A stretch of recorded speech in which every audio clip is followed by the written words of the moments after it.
always liked Don Cherry. You know, he always has something clever to say. He's very emotional about the game. So, you know, just having someone else kind of get an opinion from throughout the games, it's kind of cool to watch. You know, most people, you know, in my own diabolical way, the thing that I love more than anything, it was the third shot. I said, that's not a shot. That's not a shot. That was blocked. And they switched it back to 2. Remember that? Well, I know when you were the coach, you went fits about the shot clock, and here it is. So I told Harry, if you don't take that clock shot down, I'm going to rip it off the wall during the game, and he took it down. All right. The only reason that this team is in the hunt at all is because of Billington. This guy is playing hot as a firecracker. Richmond Hill, what unbelievable. They should be down about 3-0. And you know, if they kick in, if St. Louis kicks in an easy goal, look at this guy. He kicks in an easy goal, they're up 1-0. Should never be. And one of the reasons that St. Louis has a tough time, what did they get, 5 shots? I'm going to show you right after this, the block shot. You know, they needed him tonight, right, Don? By the way, can I just say one thing, because we saw you and Bobby Orr. I got to the bottom of a very important story that's been bugging us all for a month. Oh, yeah? What was in the brown bag when Bobby went into the Boston dressing room? Yeah, he was some books. I tell you a funny story. Autograph books. Yeah, autograph books he had given to the kids, the Boston Bruins players. About 6:30 every night we go in the game, he'd disappear for about 20 minutes. I wonder what the hell's going on. I looked in the shower. He was signing 24 sticks for the other team. I tell you, boy, he is the best. All right, come on. I don't have much time. Boston struggling to get, or St. Louis struggling to get shots on Boston. And I'm going to show you why. Watch the block shots. Every time they go to take a shot, a Bruin is in the way. A Bruin pays the price. You've got to block those shots. And I hate to say it. There's so many things that I can hardly wait to get the chair. But here's the block shots. As we watch that, Don, Barbashev was kind of a one-man wrecking crew in the first period tonight. No, Caught Marcus referee Johansson. wasn't looking. Give it a little shot there. I told you it was a good hit. It was.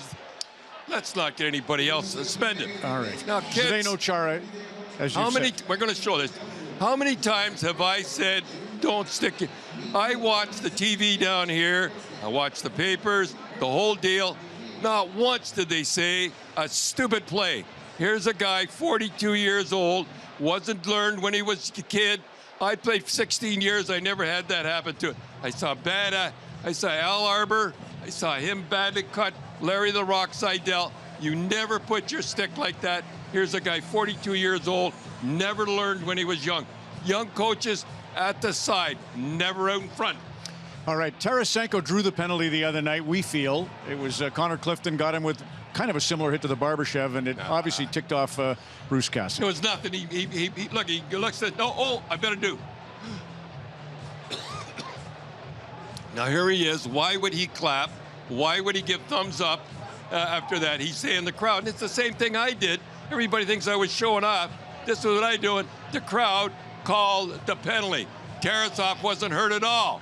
That's all I was doing. So that's what you see on the opening coach's corner. The crowd called the penalty. Hey, Chris Nyland, we got to say hello. Chris, we're going to show you the next game Sunday night in St. Louis. You got a couple of pretty Blues, good too. Yeah, Chris Knuckles is in the hospital, by the way. He's got a little infection from knee surgery. Be great. Now, I have a few friends in St. Louis I had to get in. Is the oldest rookie of all time, played for St. Louis. Connie Mad Dog Madigan, my buddy. He's up in the oil patches right now working hard. He's watching right now. And happy birthday to Battleship Kelly. Today is his birthday. There he is with Chicago. Yeah, we got a picture of him taping his wrist, or his fist. You can't do that anymore. But anyhow, here he is here. He's happy birthday, and we wish him the best of luck. And Robert Bortuzzo's his cousin, of course, and we met Kathleen, Robert's sister, at the airport the other day, so a quick shout out to her too. Yeah. So listen, the Newfoundland Growlers are ECHL champions in their first year of existence. Yep. It's an unbelievable story. And we have named after the dog. There he is there. The Royal. Chief. There he is, Chief right there. Growler. So that's the Royal Newfoundland and Regiment. Here's the Newfoundland flag. That's for Bob Cole. We had thought we'd throw that in. Ryan Clough and John Snowden were coaches this year. Ryan started things, and then John took the helm, and Ryan was there for the big championship game the other night at Mile 1, Game 6. Here's a couple of highlights. Matt Bradley, they were all beautiful goals, as you know, Don. Giorgio Esteban had a pair in the victory. And they're so happy. It's like winning the Stanley Cup. ECHL, the Brampton Beasts are in there. I'd like to get them in. Got a great shot at the end, I think. Glenn Stanford's the general manager. The captain, Melindy, threw the cup over here to Adam Party of Newfoundland. There they are. The St. John Zero was the first star of the game. So proud of being Newfoundlanders, too. Terrific. Now, go ahead. I got my good friend Whitey Smith. Are we going to show that right away? Okay, Whitey Smith, we're going to go right now. Now, Whitey Smith, there he is there, my best friend in the world. He's dead now, God love him. He went from North Africa to Sicily, all the way up Italy. He was a captain. As you know, Ron, he was a buck private there. He be captain in combat. And we have Joe Edmondson. Where's Ed? There he is with the Regina Rifles. This is today, Joe Edwardson. And Eddie Stanowski is over on the side of the picture representing Regina, but he was one of the Rifles, and he was on the beach 75 years ago, now, and there he is. I've been down here the whole day, and I've been watching, you know, not once did they ever mention the Canadians, naturally. But listen, let me tell you something. We were so good.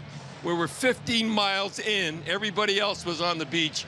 We were 15 miles in. Instead, stop, or you're going to get outflanked. Not only that, we were the best troops in the Second World War. You say there's Cherry bragging again. The Germans thought the same thing too. What happened was every time a contingent of Canadians were in a spot, they moved their best to the SS or the paratroopers there or the Panzers there.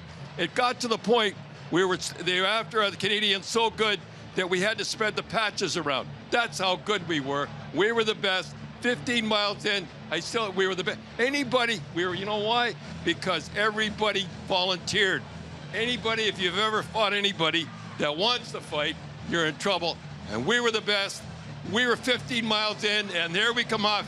This is the 3rd Battalion from New Brunswick. They used that all year. He said, no, that's the Canadians. See that house in the back?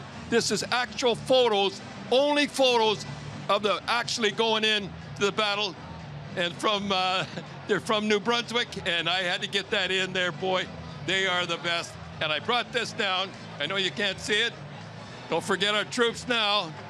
Brought this down too. Yeah, it's good because we had 10,000 sailors to go with the 15,000 troops. 75th anniversary of the greatest Operation Overlord. Down on the Coach's Corner on Hockey Night in Canada.